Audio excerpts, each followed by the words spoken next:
Now, the government is facing yet another court hearing objecting to the plans for a high-speed rail link between Birmingham and London, and more are expected before a deadline at the end of the week. Protesters say the government's failed to conduct a proper environmental assessment of the route and made mistakes with its compensation programme. Well, we're joined now by our environment correspondent, David Gregory. So, David, tell me, why are these court cases all appearing now?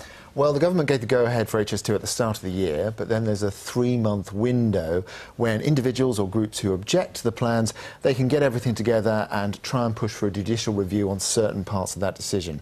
And that's what's happening now. So today it was HS2 Action Alliance, so I talked to them earlier. They've raised something like £200,000 to pay for a judicial review, and they told me that's coming from all sorts of little individual contributions, none more than £1,000, they said.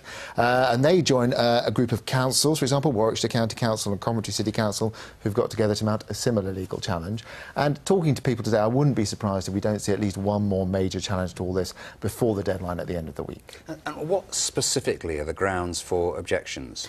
Well, it's really falling into two sort of categories at the moment. One is on environmental concerns, and that's what quite a lot of these are about. So that's saying the government's just not paid any attention to the environmental impact of HS2 on the landscape, on wildlife. And the other one is slightly more complicated. That's about compensation payments, perhaps saying that the government's compensation scheme is a bit opaque, wasn't clearly set out. So that's where things are falling now. It might be later challenges focused perhaps on the route as well. So there's quite a lot of fronts the government's fighting on. And when will these cases be heard?